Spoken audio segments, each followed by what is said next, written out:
Cara, quando eu decidi gravar esse vídeo, primeiro quando eu decidi ter o canal, eu queria entregar uma mensagem específica. Eu queria que todo vídeo que eu postasse ele servisse pra algo, né? Não pra que eu tivesse visualizações, ganhasse dinheiro em cima do YouTube e tudo mais. É bom, né? Mas é meio xoxo. Meio não, é bem xoxo. É um significado, é um caminho muito pouco, muito pouco. Tá, quando eu tava estudando sobre Jó, cara, eu parei em um capítulo muito específico e eu passei a perceber que Jó ele tava sendo tão sincero ao ponto de que os caminhos ao qual ele fosse percorrer depois seriam bem diferentes dos caminhos que a gente segue hoje em dia. Eu tava escrevendo aqui no script, né? No texto tudo bonitinho, de que Jó é um homem descrito na Bíblia por diversos fatores, cara. Só que os amigos dele também reconhecem ele como um homem muito sábio. Tem algumas partes na própria Bíblia em que alguns de seus amigos, se eu não me engano, ele faz no capítulo 4, perdão, ele vai falar um pouco sobre isso. Já no capítulo 4, no verso 1, então ele faz o temanita, tomou a palavra e disse: se alguém tentar falar, você terá paciência para ouvir, mas quem poderá conter as palavras? Verso 3. Veja bem, você ensinou a muitos e fortaleceu as mãos cansadas. As suas palavras sustentaram os que tropeçavam, e você fortaleceu os joelhos vacilantes. Cara, é uma parada muito forte. Porque quem já leu o livro de Jó vai entender de uma forma muito clara de que os amigos de Jó não conseguiam colocar aquela situação em xeque. Eles não conseguiam discernir o que estava acontecendo. A única coisa que eles conseguiam dizer era: Deus é justo, você provavelmente está em pecado. A única coisa que eles conseguiam dizer era isso. A única coisa, não tinha muita variação. Só que ele continua. Só que o próprio livro de Jó, no início, Jó capítulo 1, verso 1, vai dizer: havia um homem na terra de Uz, cujo nome era Jó. Este homem era íntegro e reto, temia a Deus e se desviava do mal, no caso, foi mal. Nós entendemos exatamente o decorrer da leitura, o que aconteceu. A gente sabe que pelo próprio livro de Jó, Satanás se apresenta diante do concílio que estava tendo no céu, mas Satanás ele se apresenta e Deus vai dar testemunho de Jó. O Senhor vai dar testemunho de Jó. Tá vendo meu servo Jó, homem temente, reto e íntegro, que se desvia do mal? Satanás chega, fala um monte de groselha e é permitido provar Jó. E isso continua. Essa mesma parte acontece 2 vezes. Tanto que na primeira, Jó ele perde os filhos, perde os servos, perde o gado, os camelos, a montaria no caso, e as ovelhas. Ou seja, ele perde praticamente tudo. Na segunda vez que Satanás se apresenta, ali é permitido que ele toque na vida de Jó, na saúde dele. Então aí Jó agora ele já vai começar a ter chagas. Algumas traduções vão dizer que ele teve tumores pelo corpo, de forma ao qual ele só se conseguia pegar um pedaço de telha para ficar raspando. E cara, isso é uma parada muito impressionante, porque quando eu tô falando de que Jó ele foi alguém sincero, é no sentido de que ele sabia que estava passando por um monte de coisa terrível, ele sabia que as situações em volta da vida dele não estavam favoráveis para que qualquer coisa fosse feita, mas ele entendia o quão íntegro e reto ele estava sendo até aquele momento. Ele sabia que das mãos dele não tinha nada que pudesse sujar o nome dele ou que pudesse fazer com que ele perdesse uma reputação ou algo do tipo. Só que o que mais me impressiona é que ele sabia a profundidade do que estava acontecendo, porque ele sabia exatamente que tudo o que estava acontecendo era permissão de Deus na vida dele. Mas ele não sabia o porquê exatamente, ele não sabia qual era o motivo, qual era a função, o porquê Deus tinha dado liberdade para que tudo aquilo estivesse acontecendo. Só que chega a ser tão impressionante que Em Jó capítulo 1, verso 20 vai dizer: Então Jó se levantou, rasgou seu manto, raspou a cabeça, lançou-se em terra e adorou. E disse: Nu saí do ventre da minha mãe, e nu voltarei para lá. O Senhor deu e o Senhor tomou. Bendito seja o nome do Senhor.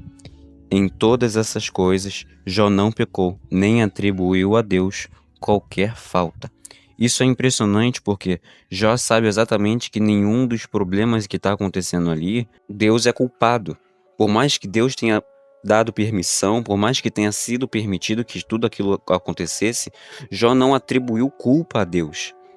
Jó ele foi sincero desde o início, mas nessa vez ele foi numa questão de fidelidade, porque ele sabia exatamente a soberania que Deus tinha sobre a vida dele. Ele sabia que ele estava sendo um homem íntegro, ele sabia que tudo que ele fazia tomava um cuidado muito grande. A própria Bíblia vai dizer, toda vez que os seus filhos saíam, Jó sacrificava para que houvesse remissão dos próprios pecados, dos pecados dos filhos, por mais que ele nem soubesse o que eles estariam fazendo. Jó é um homem íntegro que antecedia qualquer falta, que antecedia qualquer erro. Então ele cuidava para que ele não pecasse contra o Senhor. E isso vai trazer uma fidelidade muito grande, porque ele sabia exatamente o que ele tinha que fazer. A lei, os cuidados, as regras, toda a ritualística da história do povo, tudo isso vai trazer com que eles façam tudo com uma antecedência para que eles não venham pecar contra o Senhor. E se eles pecassem contra o Senhor, eles poderiam dar um jeito nisso. Eles poderiam ir lá dar um sacrifício. Durante o Pentateuco, na leitura dos 5 primeiros capítulos, nós vamos ter essa integração da regra de sacrifícios, mas também vamos ter alguns sacrifícios específicos.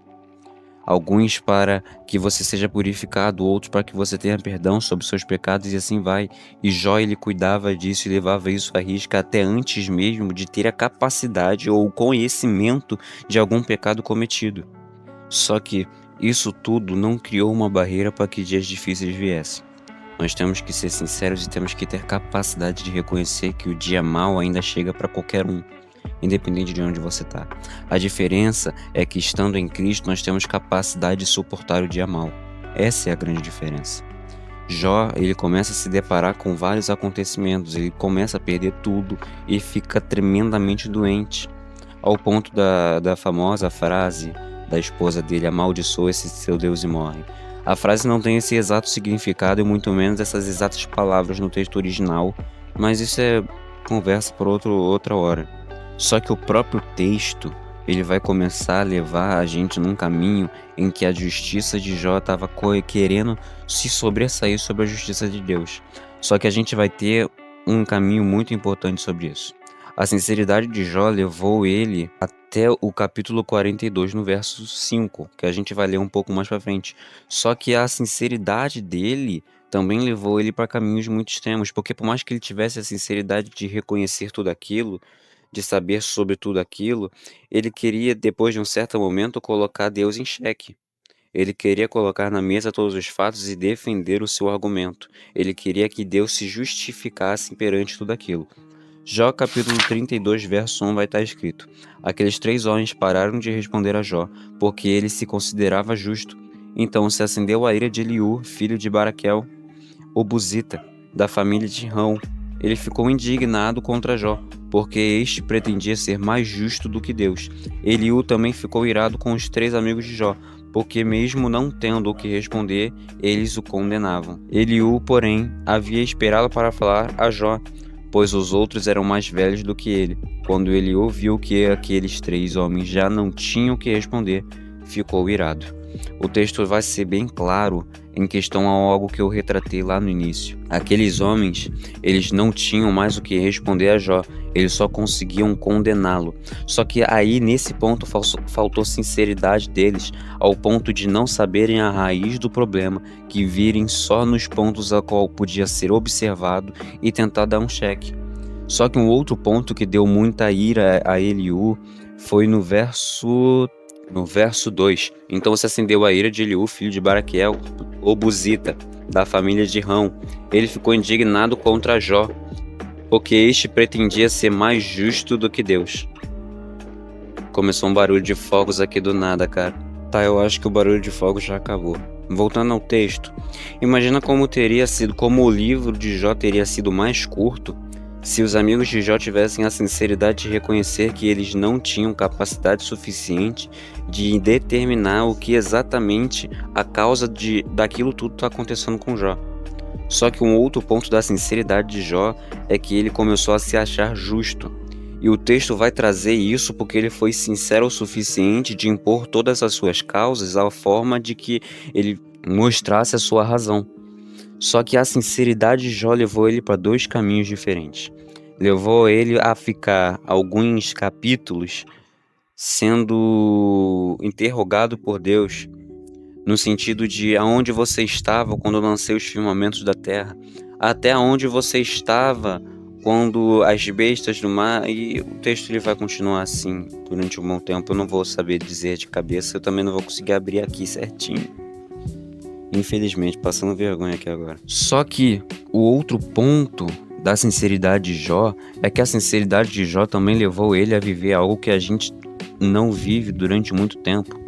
Porque quando estamos passando por alguma coisa, não compreendemos algo, a maioria das vezes vamos calar a boca, ficar parado num canto, remoendo o mesmo pensamento, em vez de colocar em xeque para a gente conseguir ressaciar a nossa dúvida. E isso é horrível. De verdade, isso é horrível. Você ficar em dúvida com falta de conhecimento, com a falta de sabedoria, é horrível. A sinceridade de Jó, naquele momento, levou ele para dois caminhos diferentes. Levou a ele a ser interrogado e entender exatamente o seu lugar, entender que o seu próprio senso de justiça era raso demais comparado com o senso divino de justiça de Deus. Mas também levou ele ao capítulo 42, no verso 5. Eu te conheci só de ouvir, mas agora os meus olhos te veem.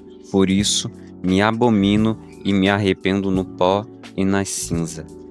O texto ele é tremendo nesse ponto, porque Jó foi sincero o suficiente de ver Deus face a face, em um sentido de Deus expondo para ele a sua justiça é rasa e você não entende o suficiente o porquê eu permiti, o porquê as coisas acontecem. Jó, ele ter sido sincero o suficiente desde o início, levou a ele a um lugar de profundidade suficiente, ao qual agora ele podia dizer para várias pessoas: agora os meus olhos viram a Deus e eu consegui contemplar exatamente a divindade do divino.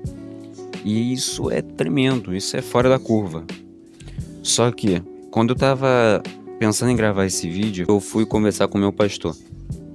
Ele abordou um outro ponto muito importante, de que antes de tudo, antes de todas as coisas, antes de Jó ser sincero o suficiente a chegar naquele ponto, ele também foi fiel o suficiente para entender, para chegar, para se fixar ao ponto de eu não estou compreendendo, eu não tenho conhecimento do porquê isso está acontecendo, mas daqui eu não saio. Se Deus permitiu, é porque alguma coisa tem a ver. Jó, no capítulo 1, ele vai dizer: o Senhor deu e o Senhor tomou, bendito seja o nome do Senhor. Ele não ficou se justificando dizendo que Deus era mau, que Deus era um homem corrupto, era um ser corrupto, que a sua justiça era muito falha, por mais que alguns capítulos depois ele começa a agir como se isso fosse um fato.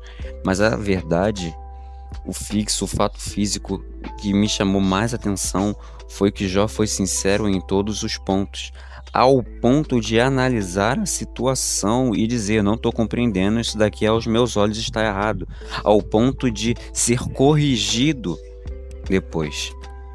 O aprendizado que eu tiro mais importante é que algumas coisas desse texto são muito perigosas, ainda mais a falta de compreensão. Só que a sinceridade de Jó com a sua falta de compreensão leva ele tanto a ser exortado, quanto também leva ele a um lugar de profundidade no capítulo 42. E isso é muito importante, porque Deus ele é compassivo, ele é misericordioso, ele é justo, ao ponto de, se você não entender, ele chegar e te ensinar exatamente como deve ser e como deve ser feito, como deve ser seguido, ao ponto de que Jó ele não tinha compreensão do que estava acontecendo, a profundidade do porquê estava acontecendo, sinceridade suficiente para expor isso, ao ponto de ser exortado e atingir um lugar de profundidade que eu e você não temos, ou muitas das vezes não temos, porque nós não compreendemos o que deveria ser feito. O que a Bíblia mais vai carregar sobre do início ao fim é um caminho árduo de várias e várias e várias tentativas de Deus chamando o seu povo a um lugar de relacionamento. Ser sincero, fiel, expor que você não está compreendendo é você prezar por um relacionamento. Porque você não vai ser mentiroso com uma pessoa que você quer se relacionar, você não vai ser injusto, você não vai impor que você é dono de toda a sabedoria, você não vai ser falso com essa pessoa. É impossível você ser falso com alguém que você preza ter um relacionamento íntegro. A sinceridade é um dos primeiros passos para um relacionamento saudável. É necessário sermos sinceros com Deus. A falta de entendimento e conhecimento nos levam a tomar atitudes que não deveríamos tomar. O excesso da falta nos leva à precipitação. Só que felizmente Jó ele ainda finaliza todo o livro, aquele trecho, toda aquela história árdua da melhor forma possível. Jó capítulo 42, verso 5. Eu te conhecia só de ouvir, mas agora os meus olhos te veem. Por isso me abomino e me arrependo no pó e na cinza.